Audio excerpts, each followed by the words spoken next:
Oh, Hi, everyone. Thank you. Yeah, right side up helps. Hi, everyone. Thank you for listening to our podcast. Tiffany and I give our all to this podcast with curating information, researching platforms, and creating a show with the best up-to-date information we can.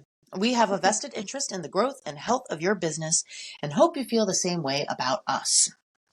Would you like to produce a show? Of course you would. All of you, all of you, what all of you. what All of of you have you. to do is email us at thebusinessbehindsmallbusiness@gmail.com to express your interest, and we will share with you all of the marketing opportunities you will get in exchange. Please support us so that we can continue supporting you. With that, I welcome you to our show, The Business Behind Small Business. Whether you're selling or staying, we're here to remind you that just because you own a business doesn't mean you are a business owner. Sorry to say. We are your hosts, Savannah Stone and Tiffany KO. and we are sharing the more finite details of entrepreneurship, revealing the dots between startup and success. No one gets to a million without getting a little dirty. There's a lot of business behind small business, so let's get to it. Let's go. Let's do it. All right. So it is Super Bowl season. Is it? It is Super Bowl season for us in the financial sector. And no, I'm not talking about Travis Kelce and Taylor Swift or who's going to be the halftime show guest, because let's face it, there are more important things than that. Oh my God! Now we're gonna get canceled. I know, right? How dare you say something? Please, Swifties, don't come for me, please. I'm talking about text. This time of year until March for businesses and April for, the regular folk, it is a mad dash to make sure everyone has everything they need to keep the IRS happy. What do you do if you don't have that sacrificial lamb to offer to the gods of the IRS? No firstborn to sacrifice, i.e. the right paperwork. Do you really want to be this stressed out every year? I don't think you do. You really shouldn't be. You really shouldn't If be. you're in business, you'll learn that part of your job is also to make sure you pay just the right amount of liability that you need to. Yeah. And people are going to be like, what does that mean? I don't know what liability means. I don't know. Because some people don't understand, and that's okay because we're here for you. We are here for you. So I should hope you don't get a thrill from the uncertainty and the stress of whether or not you have all your paperwork and that everything is filed in correctly. That's Or terrible placement of words. It really is, but you know what? It is what it is. We've got that everything is correctly filed. Wordsmith. English is my second language. Hey, mine too. Anyways. Well, now you took away my excuse card. I was about to say, I went through ESL. Damn it. So did I. Hey. ESL sisters. Today we've got a wonderful guest joining us, or rather we have two wonderful guests joining us. Today, Helaine Weissman and Lori Roberts with PB Mayors. We're going to share a conversation with them about how best to prepare for tax season all year long. So there is less panic. Correct. This time next year. Yes. Before we begin, please note our disclaimer. This is available in both our show notes and on our website and should be referred to before and or after our podcast. All right. Welcome to our show and thank you for being our guests. Would you please share with our audience a little about your background, both as CPAs and your experience within PB Mayors? Great, I'll start. I'm Helaine Weissman. I'm a partner at PB Mayors. I've been with PB Mayors or some iteration thereof for pretty much almost my whole career. And I've been doing this for over 35 years. I started when I was 4. PB Mayors is a top 100 CPA firm. Wonderful. And we do wealth management, normal CPA services, mergers and acquisitions. We stood up an investment bank within PB Mayors. We do the normal tax audit, and I'm sure I'm forgetting consulting, cyber consulting. We do pretty much anything you can think of. Outsource controller, yeah. Pretty much anything you can think of that a CPA firm would do. And I'll let Lori introduce herself. Thank you. I'm a tax director with PB Mayors, and I also lead the firm's state and local tax efforts. So I spend a lot of time there. We work mainly with closely held businesses, a couple of owners, a few owners, pass-through entities, do a lot with S Corps. And we also have corporations and individuals and nonprofits and estates and trusts and, all kinds of things like that. But I spend the bulk of my time, and Helaine and I work together a lot on many clients.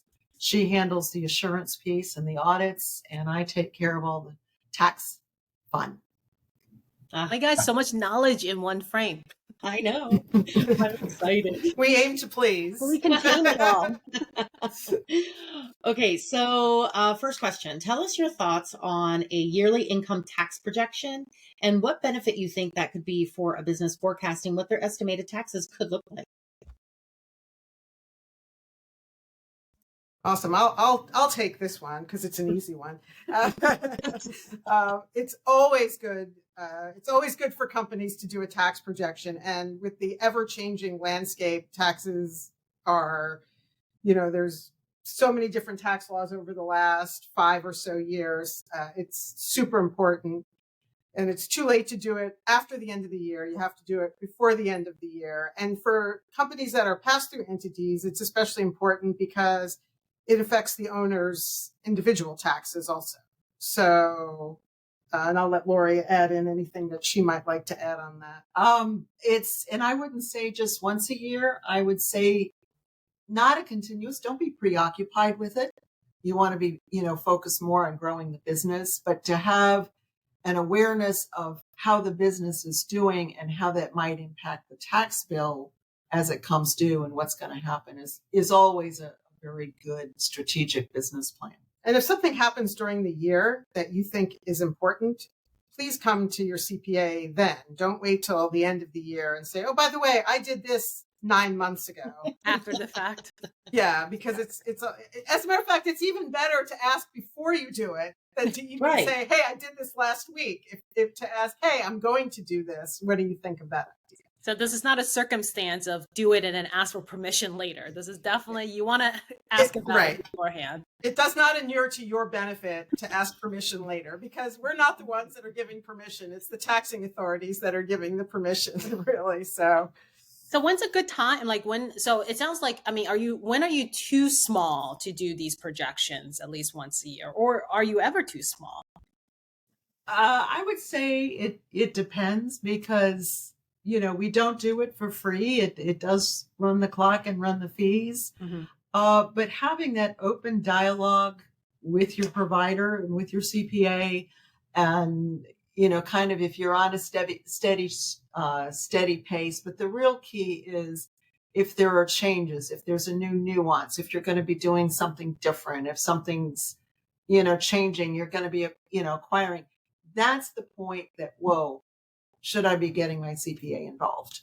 Our larger clients that have more activity going on, we'll do quarterly projections with them or, have some conversation. Do we need to look at it? So it just depends. It just depends on the circumstances, but changes, new things, that's maybe a good time to at least reach out with an email. And for those who are doing it once a year, when's a good time, right? Because, we have busy season, of course, and then you have the extension season. When's a good time to actually have maybe a set reoccurring every year appointment to sit down with your CPA without, landing? We do a lot of tax planning work, late November, December. That way there's still a little bit of time in the year to take action and, take certain steps to manage, either cut the tax bill or, hey, yeah, we're going to have to pay the tax. As Helaine said, often if you get past December 31st, there's not much you can do to manage that taxable income. Oh, I agree. And even earlier is okay. We once we get past the October 15th filing deadline, we're a lot less crazed, and on our end. So, that's always, a good time to reach out and just say, hey, I want to do this so we can get you on the calendar. Or your CPA can get you. and it helps to have good numbers to work with. Yeah. And I would add to that we like to have a conversation with our clients usually in September, beginning of October, so that way they can have their continuing conversation with the CPA.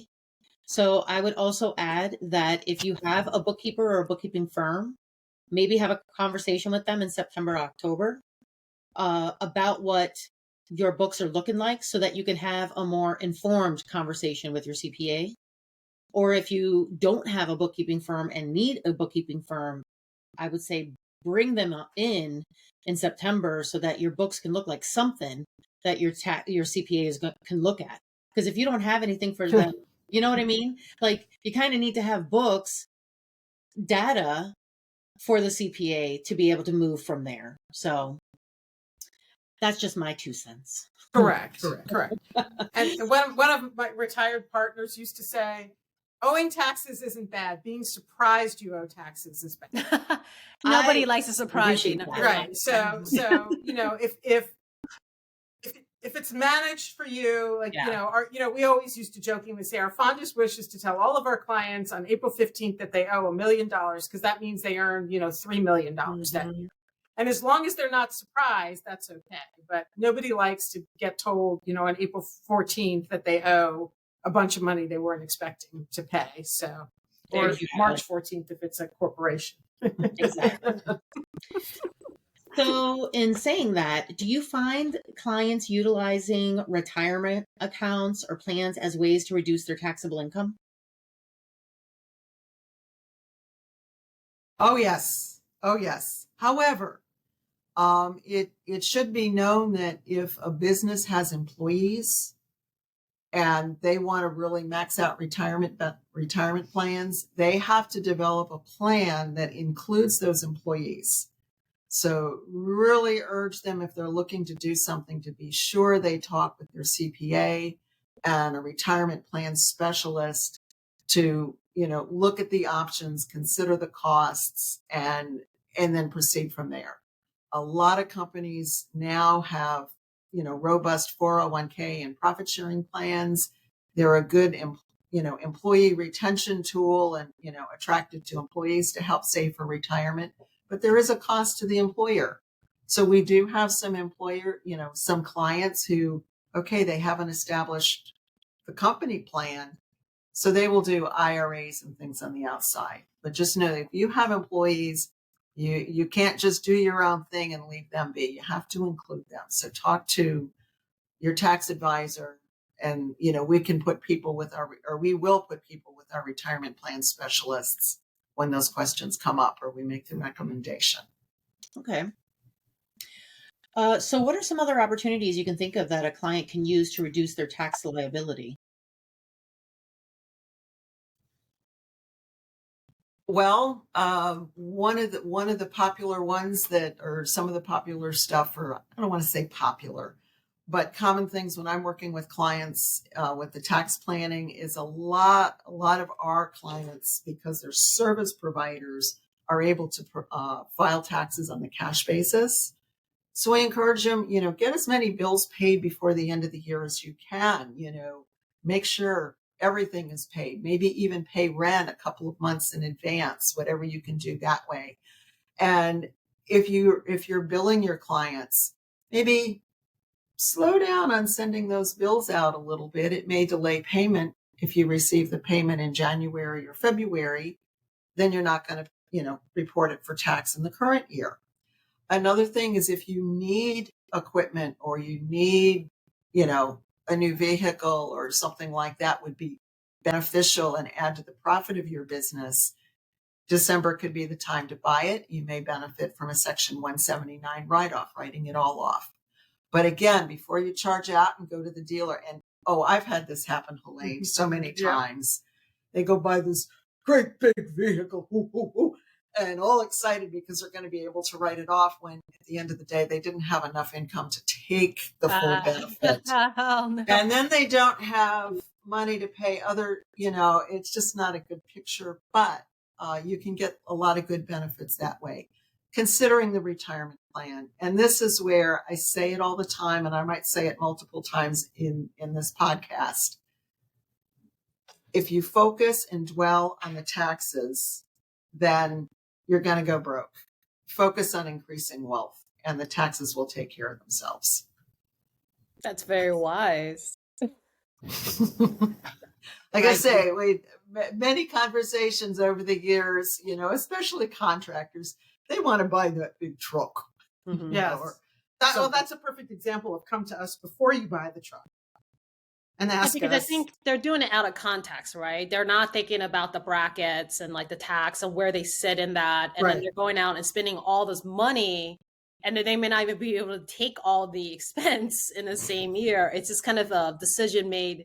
And not even just trust, people. Oh, another great thing you hear about what we hear about on social media all the time. Savannah, you've probably seen this. It's like, go out and buy that luxury car. Oh yeah. Write it off on your business. Like, why not? Go buy that, I don't know. And actually, this is hard to do without graphs and charts to show. But one of the things I know I am mindful of is I don't want to see a taxpayer or a client go down to zero taxable income one year, or, that kind of thing, and then be way high the following year. I'd rather average that out. That way, in the first year, instead of being zero, if they can be paying some tax and take advantage of the lower tax rates and take advantage of their itemized deductions, in the long run, over the 2 years combined, they will pay less tax. Oh, so there again, that's where letting tax totally drive the bus, you go broke. Well, not to mention the fact that I think if you are trying to get financing and you're trying to show up with they're like, let's see your tax return. And then you made no money according to your tax return, right? Because you're trying to drive those like tax liability down. So you're like, I want to show no income, so I paid no taxes. The bank's looking at your return going, we can't lend you because you just seem like you're not a stable company. You're not making money, right? Yeah. You're absolutely correct. Yes. And one other thing that Lori didn't mention, but she had it in her notes to mention, but I'll mention it, is there are some potential credits out there, some pretty decent credits. There's R&D credits if you qualify. Yes. And then there's land preservation credits, which certainly for Virginia. That's for Virginia. Can't speak to any of the other states out there, but Virginia.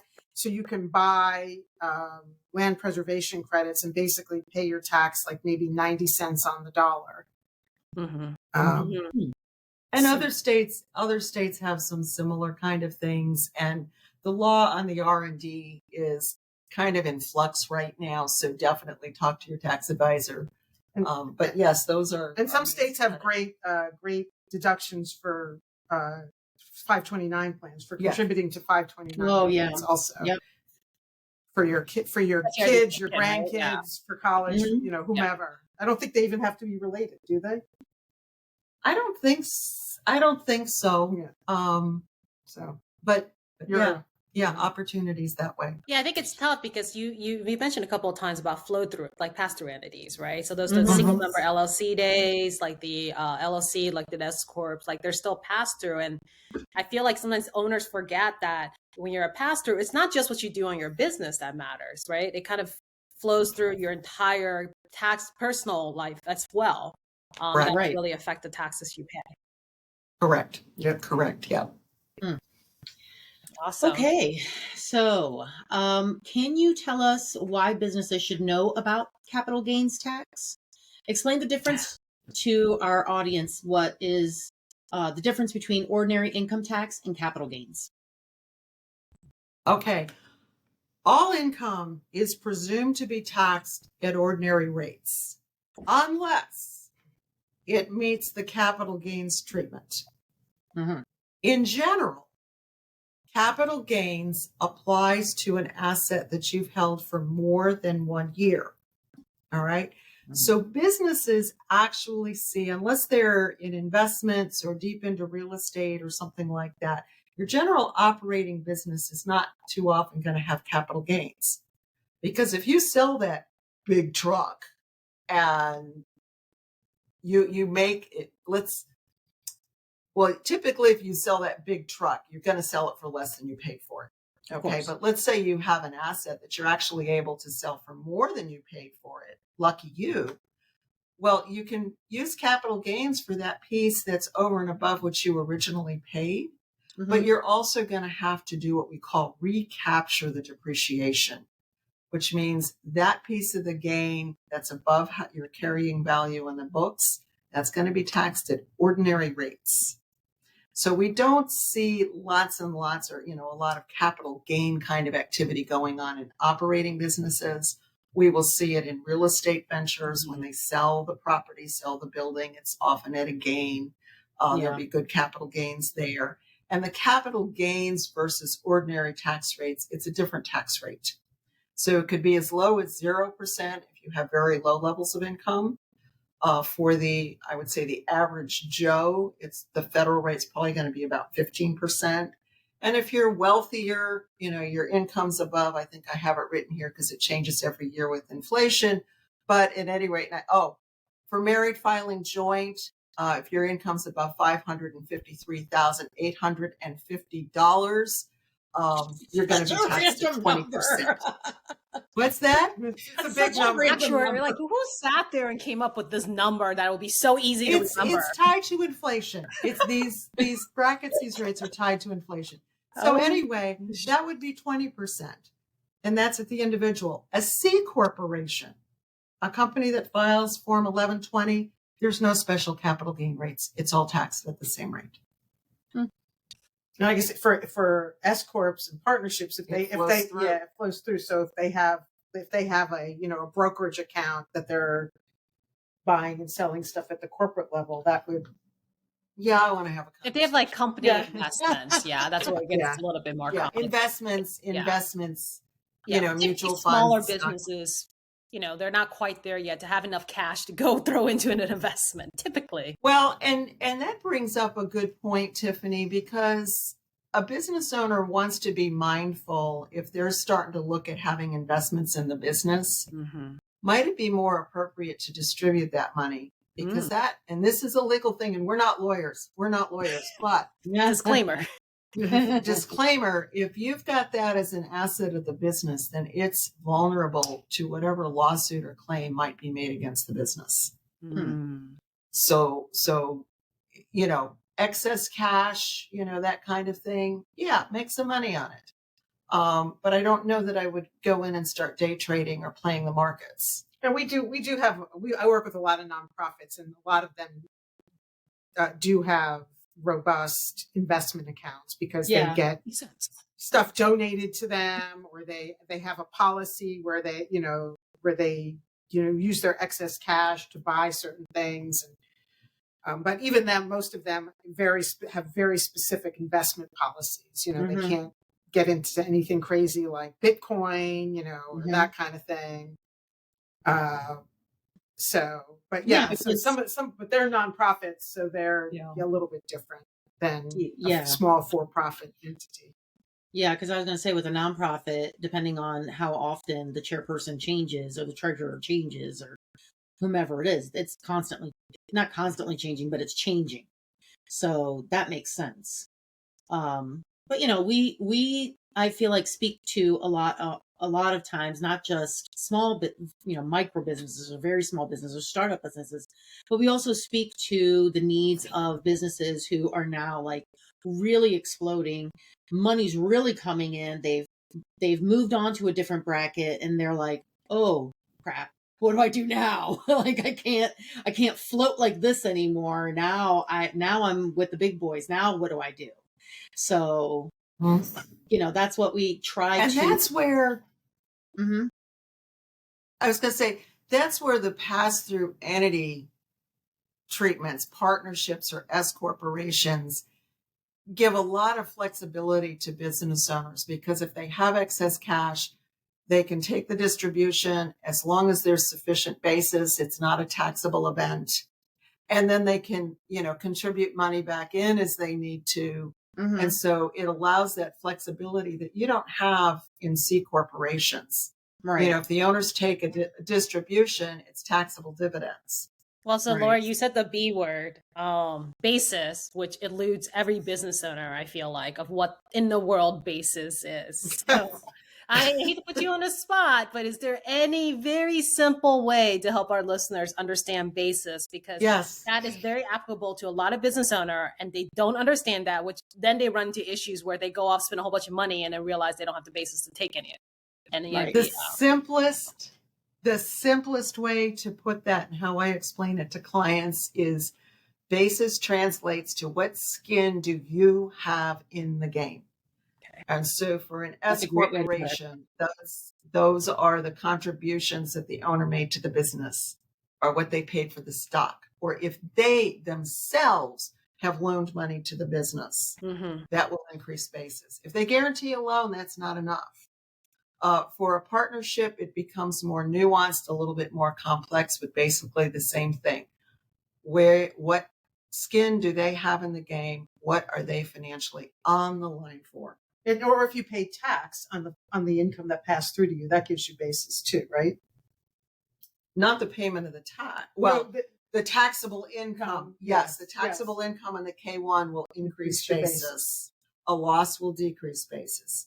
Distributions decrease basis. Contributions increase basis. So it is a nuanced thing. It is absolutely something to work through with the tax professional, the tax preparer.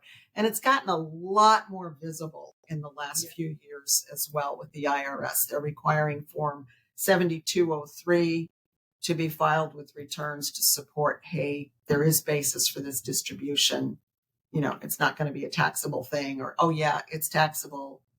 So I'm glad you brought that up. That's a very and to your point earlier, I mean, if you have a law, or I think kind of some sort of piggybacking on what Tiffany said, if you have a loss that passes through to you, but you don't have basis, you can't deduct that loss. So you may be thinking, oh, this is awesome. I have this, $100,000 loss in my company and it's going to pass through to me and I can deduct that and, offset my other taxes. And no, you can't if you don't have basis. So is that like what happens, like you were saying earlier, is, a contractor, somebody goes out, buys this big truck, thinking that there's this huge expense now that's going to knock their taxable income down to maybe a loss. And they're thinking, oh, I get a loss that's going to pass through. And then you're like, you don't have the basis for it. So it doesn't impact whether it's the big truck or just the loss or the cumulative effect of maybe they bought the big truck, whatever. Yeah, we see that. We see that a lot. We see that. Or we see it often enough. Yeah. And you just say that a lot to your clients. I'm sorry, you don't have basis for this. Not to freak people out, but if you have a loss that you can't deduct in a particular year, you don't just lose it. Right. That's true. You do get to carry that loss forward. So yes. So I don't want to panic any of the listeners going, wait a minute. So you just can't take it in that year that you thought you can take it. You still get that surprise bill that you probably don't want to have when it comes in April. Correct. Right. Yeah. We could riff on and on, but I've seen situations where somebody has a couple of businesses and one business has a big profit. The other one has the loss, but that other one with the loss doesn't have the basis. They can't offset them until later on, So again, we go back to that tax planning and that communication. Mm-hmm. That's, part of where it becomes so important. Great. All right. You guys are making me feel like I should feel guilty about my luxury car, but I don't feel guilty. No. I told you have basis to take it. No, I'm just kidding. Yes. As long as you have have what you want, just understand basis, your basis. And it helps your business, go for it. It helps my mental health. How about that? There you go. That's important. Exactly. And plus I kind of needed a car. But anyway, so lots of businesses make donations to charities. And, that is a great way to save on taxes. As well. But what are you guys' thoughts on donor advised funds? Or rather, how charitable deductions impact QBI for pass-through entities? Okay. So the QBI piece, the charitable deductions are not decreasing the qualified business income. Okay. Yes. There was a lot of confusion when that came out. when it comes to businesses making donations, it should really be, how does this fit in with the business's value set, where they are called to be profitable. We have clients that are very charitably minded and really want to, in their hearts want to support charities, and they'll make charitable contributions. But for the pass-throughs, that charitable deduction passes through to the owner. So as a business strategy, if it's going to help the business, do it. If it's in your heart, do it. I would not be inclined to encourage somebody to be doing charitable contributions through their business. They could just as easily do it on their own or what have you. It just has to do with, where are your values? Where is it important? What are you trying to do? Now, you mentioned the donor advised funds. Mm-hmm. Yes, a business can set up a donor advised funds, but I have not seen that, but we do see it a lot at the individual level. Hmm. So there again, it's a good strategy to work out that timing of income. We call it the big enchilada. Yeah, the big enchilada. Yeah. You get that big swell of income in 1 year. Maybe you sold the business, something like that. Okay, set up that donor advised fund, and you got to do all this ahead of time. Put a big contribution in it. You'll reduce your taxable income in that year when you have plenty of taxable income. And then you can decide how you want to donate over future years. Mm-hmm. Another strategy with donor advised funds has to do with managing itemized deductions. And so donor advised funds became very popular with Tax Cuts and Jobs Act when the standard deduction limit doubled for a lot of people or went way up. They weren't able to take advantage of their charitable contributions from a tax perspective. They weren't getting beyond the threshold for itemized deductions. So in 1 year, they'll make a great big, huge contribution to a donor advised fund, take advantage of the deductions and, that kind of thing, itemize on their individual return. And then in the next couple of years, they'll just use the standard deduction. And so they've really optimized their tax with that kind of a model. Like I say, a business could do the same thing, but I would ask them if they want to do that. I'd say, why? Tell me why. What's the business purpose? That's fair. Yeah. C Corps can take advantage of charitable deductions, but we don't see a lot. We don't see none, but I don't work with a ton of C Corps. I mostly work with pass-through entities or nonprofits. So yes, we see it. Another thing too for businesses to be mindful of is a lot of times a charitable contribution may in actuality be a marketing expense. Mm-hmm. If they're sponsoring, let's say, a race or some that makes kind sense. of event, mm-hmm. and they've got their name plastered all over the place and they're handing out the toys and the thrills and whatnot, that could, if you step back and look at the intent and the purpose and the benefits they're getting, that might be a marketing expense as opposed to a charitable contribution. And they'll get better overall traction with it because they're not going to run into some of the limitations you can with charitable contributions. Okay. Oh, I feel like we just got a gold nugget there. I know, we really did. So before we move on to the raw truth, are there any untruths or false information that you've come across time and time again that you would like to dispel? I know that we come across quite a bit when we see it on social media, but is there anything that keeps coming to you guys that you want to clear up? Oh my, yeah, we have tons. My personal favorite is, do not be paralyzed with fear if you get a notice from a taxing authority.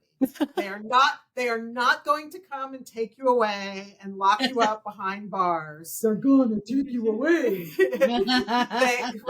But you need to respond. You need to respond to them. Ignoring them is not the way to go either. Because if you ignore them for long enough, they may place a lien on your bank account or show up at your office.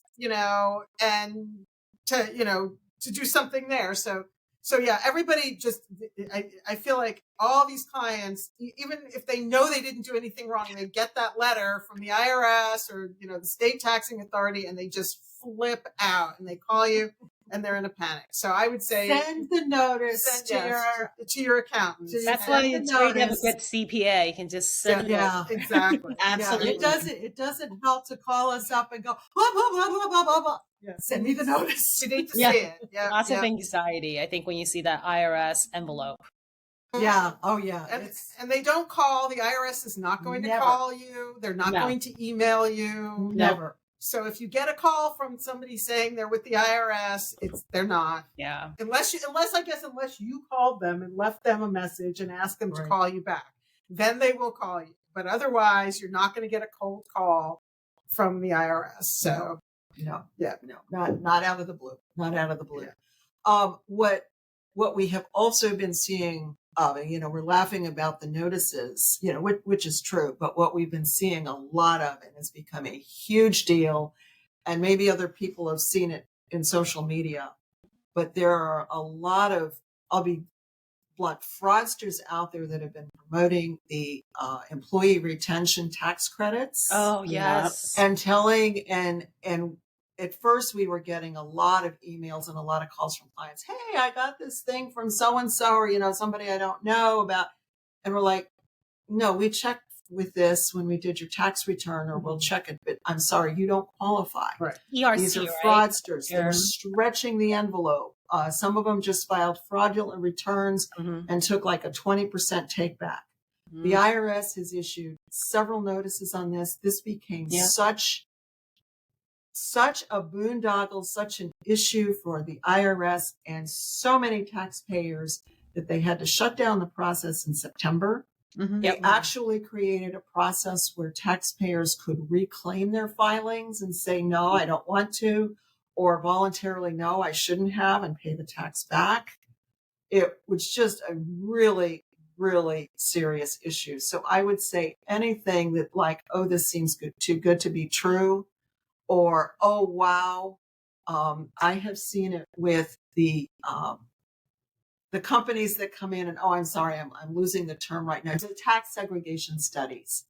They can be very beneficial to somebody making a major investment in real estate and is going to place it into rental.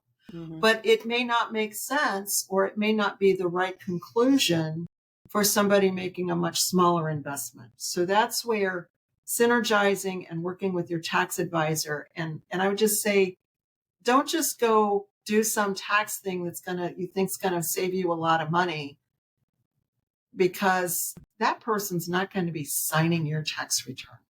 You want to be working with the people that it's going to be signing your tax return as preparer.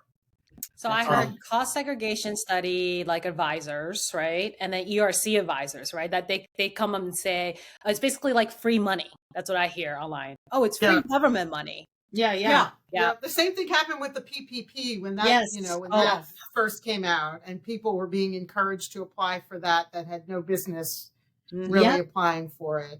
Yeah. And it's the same thing with the employee retention credits. Yeah. Same. Yeah. I mean, I had a client just the other day. We did employee retention credit. We helped them apply for their employee retention credit, and we looked at all the years where they could potentially be eligible, and we did it for the ones that they were eligible, all the quarters that they were eligible. Right. And they reached back out to me the other day and said, and asked, are there any others that and I was like, no, we did it for you for this quarter and that quarter. And they were like, oh, well, we just got an email from, somebody, is exactly what we're talking about. And I thought there might be, an opportunity for us to, and it was like, no. Promise the moon, huh? Please don't. And I'm glad they asked us instead of just, going ahead and doing it. I forget the economist that said there's no such thing as a free lunch. Ain't that the truth? Yeah. Ain't that Lies and taxes too, huh? Mm-hmm. And I think that's why it's so key for business owners, no matter what size you are, to start looking and establishing that relationship with a good CPA. Yes. Like somebody who you can call and ask, because as you get bigger, there are going to be a lot of these things, especially now with social media. There's all sorts of things out there that you need somebody you can trust to call and just verify and say, hey, did I miss something? Or is this a complete scam? Because they're in it with you, especially if you're licensed to do what you're supposed to do. They're in it with you, and they have a lot of skin in the game as well. right? So, they're there to really back you up. So don't, free money is, if it sounds too good to be true, it probably is. Probably is. Yeah. Yes. That Yes. the amount of TikToks and Instagram videos or whatever, or Facebook links my husband sends me on all these ways he thinks that we could say, I'm like, please trust that I know what I'm doing. Please just stop sending me these ridiculous things. And yeah, anyway. So we Plus, have just no context, right? How much there's tax advice context can to you give it. in under a minute? Right. Well, Yeah. See, it depends. Savannah, you have to do what I did, and you have to marry a CPA, because my husband doesn't send me any get rich quick schemes. And he does look at a lot of TikTok. He sends me recipes from TikTok that he wants me to make, but he doesn't ever send me any get rich quick. Yeah, he started switching over to recipes now because he got. I was like, I need you to stop because these are people who are marketing themselves, right? Like there's so much more context that you're not understanding, and it's sad that people who don't really know much about it totally buy it hook, line, and sinker. And so, yes, I'm getting more recipes now too. So maybe he got the hint. We've got just a few minutes left. I feel like we went into a little bit. I feel like we went into a little bit the raw truth there too with Helaine's story, which is great. Yes.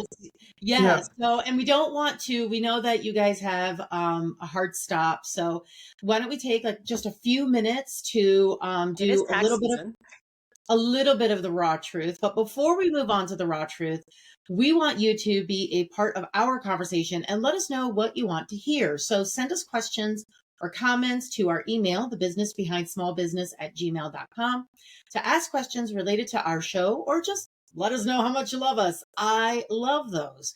So we want to give you what you want to learn about.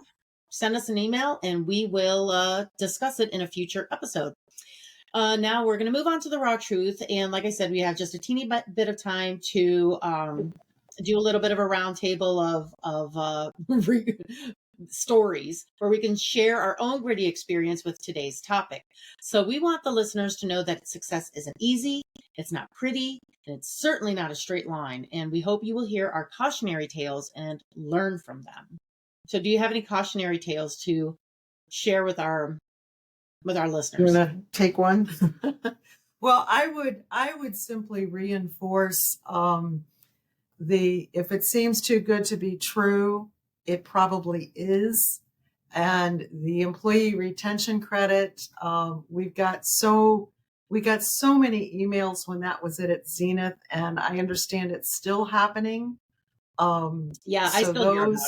Mm-hmm. Those kind of issues are important. We talked about the basis, and I can't tell you how many conversations I've had with clients over the years. Yeah, you had the loss, or oh, you took all of that money out. You didn't have the basis because effectively you financed it with a loan, a loan to the business. We're going to have to report that as taxable income or do some other gymnastics to mitigate it. So just so often it seems business owners, they're spending too much. They're either their personal spend, typically they're getting ahead of themselves. And it causes nasty tax repercussions. Yeah. So we have an elderly client who was scammed out of hundreds of thousands of dollars. Oh no!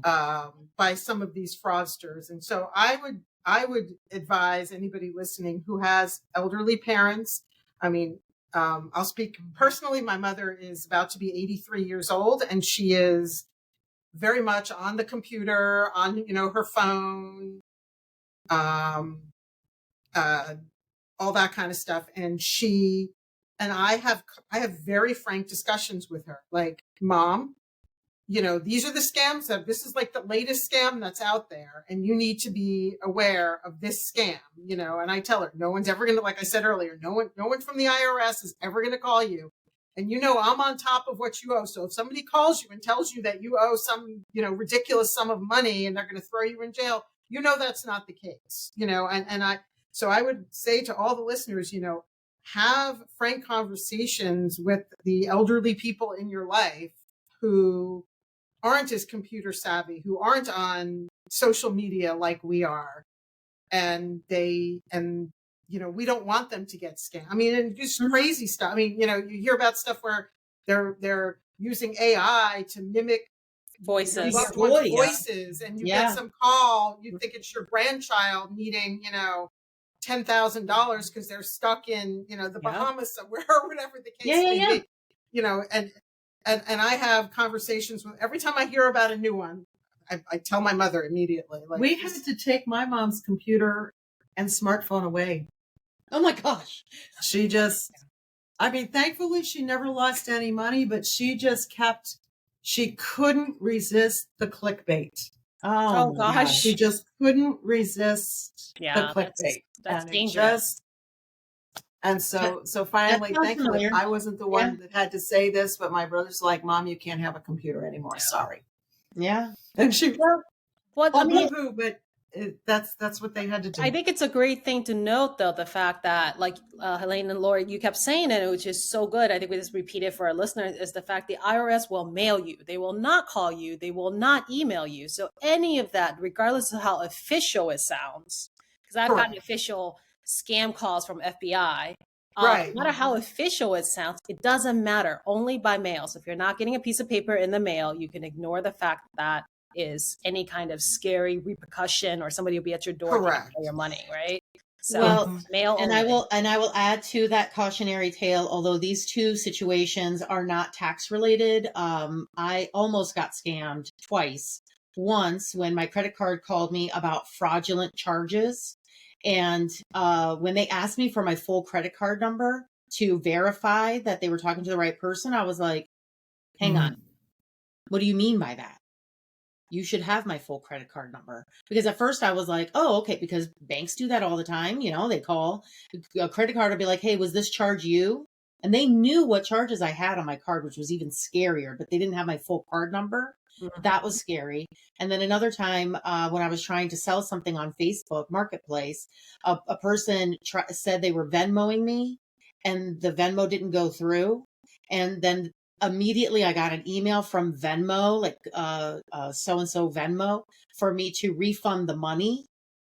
But I was like, I have a habit of always looking at email addresses. And the email address was like Venmo at blah, blah, blah, blah, blah, blah, whatever. And again, but that's just me and my habit of always looking at email. So twice I almost got scammed by people who were very, very savvy. So it doesn't just happen to people who are elderly. It could happen to somebody like me, middle-aged as well. So it can, but we're at least reading and hearing about the things. And sometimes, my mother is not listening to whatever you and I might be listening to about scams that are out there. So we tell our clients too, if they're, older, we'll have discussions with them. And it's very, very sad, to hear about a client who gets scammed out of hundreds of thousands of dollars. And the FBI is now involved, and unfortunately, they don't think that there's much that they can do for her. No, it's true. Yeah, especially if the money went overseas. That's it. Yeah. They're done though. Well, and I will tell you, this isn't so much like a scam, but I think it happens to a lot of business owners. You've probably seen this too, Savannah, is when you when you start running payroll, you hire employees and you get your employer number, there's that one company that always sends you this very official looking envelope saying that you can order labor posters from them and all these handbooks and everything like that. And in tiny print on the bottom, it'll say that it's a private company, but they make it seem like it's from the government. Yes. You have to do this. And that happens to every single client I have who starts hiring people. They always get that letter, and I just take it and throw it away because I was like, no, like you're not falling for that. And you're talking about, $70 maybe, right? But still, it's like $70 for every business. And I had clients who, again, didn't ask permission and just went ahead and paid it. And I'm like, what are you doing? Yep. So, yep. Oh gosh, I feel like we could do a whole episode on scams alone. But we so appreciate the both of you, Helaine and Lori, for being our guests and for sharing. And I know that if we could, we would spend hours talking to you, but eventually our listeners would. We'll let you go back to tax season. And Yes, thank you. So, thank you, ladies. It's been a pleasure. Thank you for having us. Yeah, we really enjoyed it. Oh, thank you It's my so first much. podcast. Oh, hey. Okay. You know? And now you're ready for more. Yes, absolutely. Anytime. All right. Well, All right, thank you so amazing. much for your time. Thank you. And, Thank you, All right. ladies. Thank you. Yeah. Bye. Bye-bye. Bye. Wouldn't it be great to hear the sound of us promoting your business for you right here on our show? Am I excited enough for you? You can have that and more by producing a show, or hey, more shows. Just, as many as you want. Just be our producer. You can have that and be more. No, you can have that and more. You don't need to be You more. could also You're be already more. perfect as you are. I mean, you really are. You could do that by producing a show or shows. All you have to do is email us at thebusinessbehindsmallbusiness@gmail.com to express your interest. We will share with you what you'll receive with your investment. For example, you'll have the opportunity to have your name and the name of your business mentioned multiple times during our show, have your company logo on our social media, along with details on how to get in touch with you, along with other marketing opportunities as well. Please support us so that we can continue supporting you. All right. Now we're going to move on to our famous example. In each episode, we like to connect famous examples to our discussion to help you relate our talking points on a more global or well-recognized scale. We're revealing the dots between the living room startup and the success story on the cover of Forbes. Sometimes we use exact examples of either famous persons, our successful business owners of today or in history, and sometimes we use examples of people who inspire us and or have inspired today's discussion. Take it away, Tiffany. Okay, so today we're diving into the curious case of Richard Hatch. I haven't heard that name in a while. Very long time. Like 2000 long. I know. Who outwitted, outplayed, and outlasted his competitors on the first ever reality TV show called Survivor. In 2000, he won it all on the remote beaches of Borneo, and then went home with a cool $1 million prize money. Mm-hmm. Well done, Richard Hatch. Mm-hmm. You did good. Remember that was such a big thing, Survivor, that when it came out, right? Like it was like the start of all reality TV. Yeah. So you have anything to blame Survivor. That's why we have reality TV. That and Fear Factor. Fear Factor. That was a big one. They lost me when they were starting to have spiders on their faces. Do even people remember Joe Rogan on Fear Factor? Or do you just think he's just a podcaster? Nay, my friend. He's more than that. Go YouTube that. You can probably see him in the past. He looked very different though. So here's the twist. Richard became a real life castaway, not on an island, but from the IRS when he forgot one crucial survival skill, paying his taxes. Mm-hmm. You see, the reality star actually forgot to pay taxes on his $1 million windfall, which he did on TV, by the way. I know. I didn't do it. Yep, as well as other income, including a stint as a radio host. Whoops, just forgot to include that on my my 1040, whatever. Right? So in 2006, Hatch found himself not on a beach, but rather in the courtroom facing tax evasion charges. So despite his ability to outmaneuver his opponents on Survivor, he could not outmaneuver the U.S. tax system. He was convicted, sentenced to prison, proving that when it comes to the IRS, there is no immunity idol to save you. Mm-mm. If you don't know what an immunity idol is, you would need to Google an episode of Survivor. Yes. Such a great show. So let that be a reminder that you may be doing all sorts of cool things like surviving the wild and basking in newfound fame, because he was famous for quite a minute after he won that show, being the first one. But don't you ever forget Uncle Sam. They're watching. Oh, they know. Mm-hmm.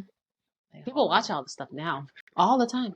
If you do it online, somebody will be watching it. My uncle, who was not scared of anything, and he said it all the time, I'm not scared of anyone or anything except for the IRS. He wasn't scared of the mafia coming after him. He could care less about zombies, but IRS kept him up at night. Was it two things you can't avoid, death and taxes? Mm-hmm. They'll come find you even after death. Mm-hmm. Well, I could talk about the most famous scandal in history, which was Bernie Madoff and the Ponzi scheme, or literally any other scandal. But I thought I'd throw it back, all the way back to the first scandal in history, because of course I am. History. Yes, this was courtesy of the Medici family. And hey, maybe we might connect old Burns to it as well. So, the Medici family was an Italian banking and political dynasty that first consolidated power in the Republic of Florence under the patriarch Cosimo de' Medici during the first half of the 15th century. During this time, they formed the Medici Bank, which in Italian is the Banco Medici, which was the most respected bank in Europe during its prime. Some estimate that the Medici family was the wealthiest, and I would argue the most powerful family in Europe. The Medici family produced 4 popes of the Catholic Church, 2 queens of France, and a hereditary duchy title. You may have heard of Catherine de' Medici, part of that family. The family owned substantial quantities of art, land, and gold, and they acquired political power throughout Italy and Europe.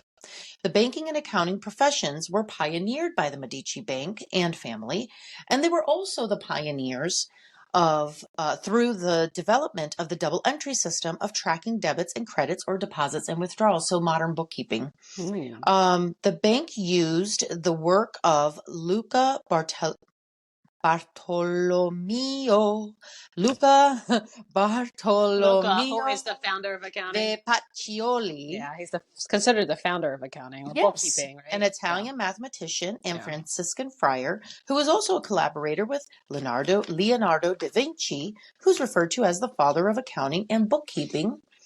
And you know what? We still use the same framework that they created in the 1500s. I was actually going, when I was rebranding my company, renaming it, I almost named it Luca. I really liked it. Yeah, I like that. Yeah, somebody else already had it. Dang it. Oh, dang it. They also Googled. They had the trademark. I'm like, that's too bad. Next time when that trademark runs out, it is mine. What about Bart? Bartolomeo. Bartolomeo. I don't know if that really quite is as promotes brand awareness as well as Luca accounting. That's true. After almost 100 years of history, the bank shut down due to poor management, fraud, and basic lack of corporate governance. When it's too big, and it can fail. Yep.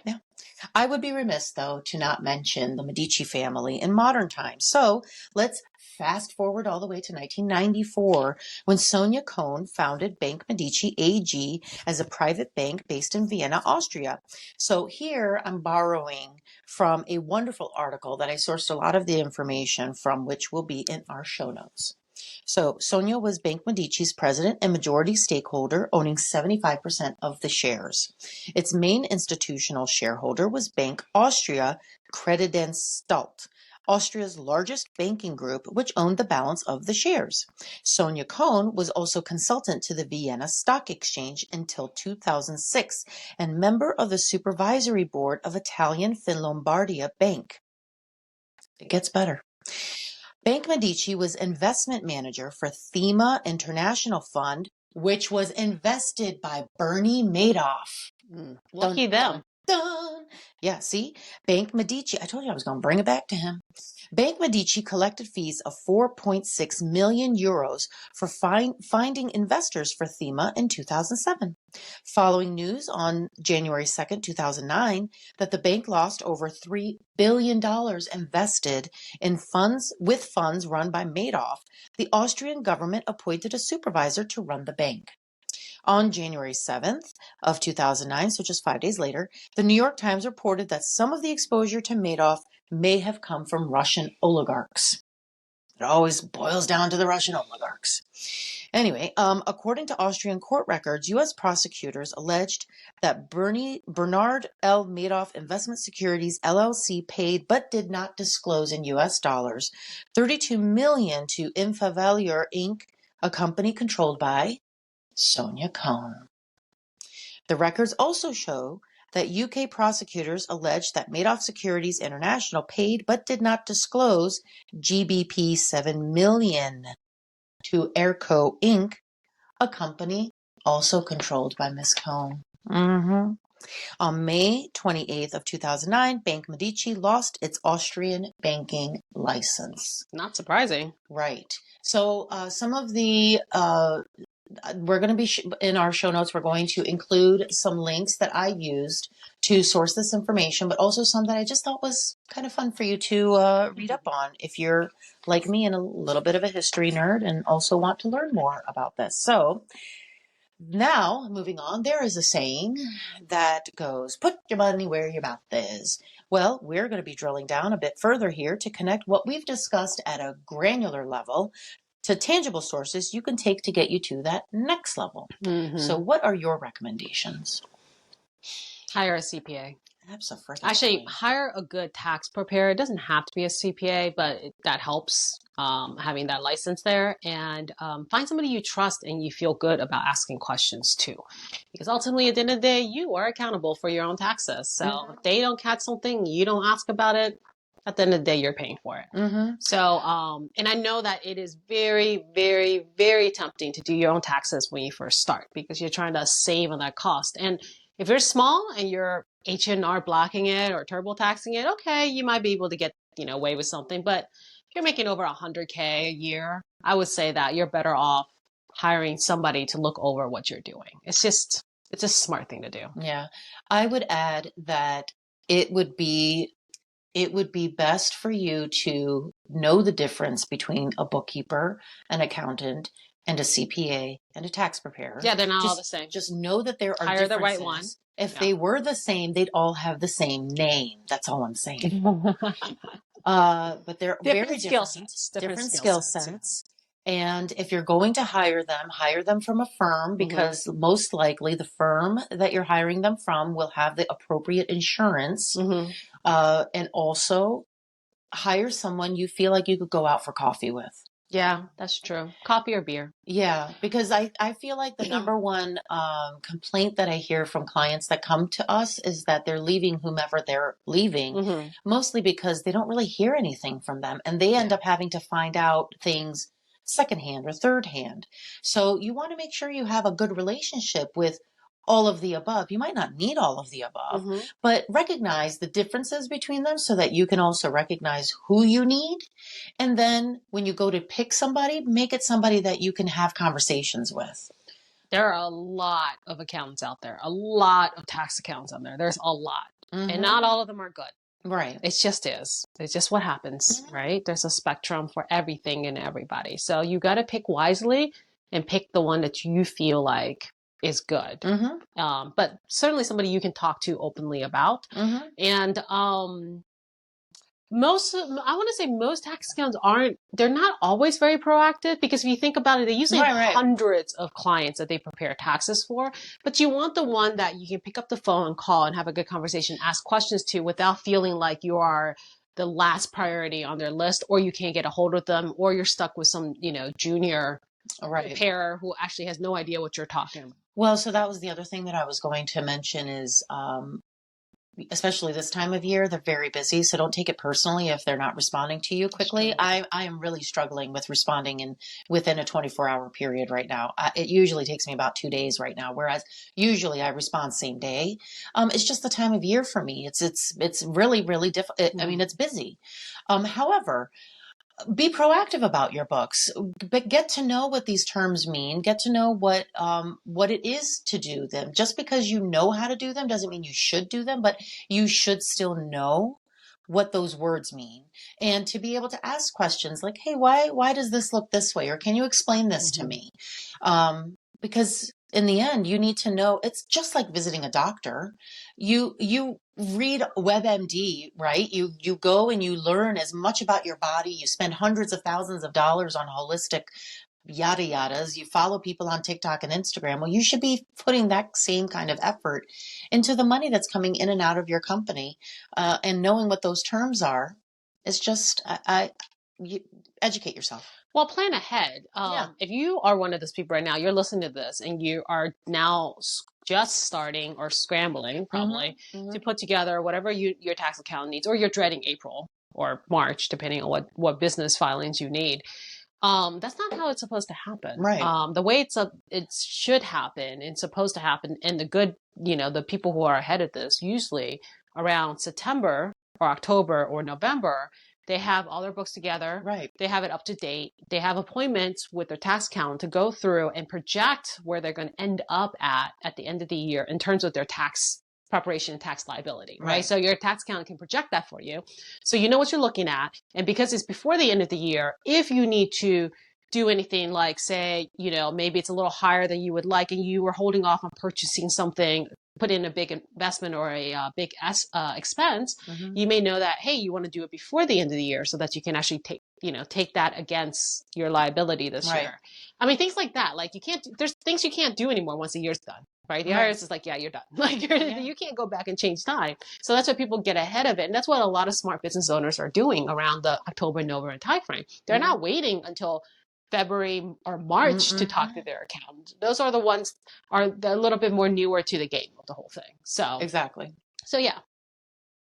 Please join us for our next episode where we will discuss the true cost of payroll. I feel like the true cost at this point in my life is my livelihood, my life, my sanity. Sanity. That's what I'm feeling. Sanity. So stay tuned.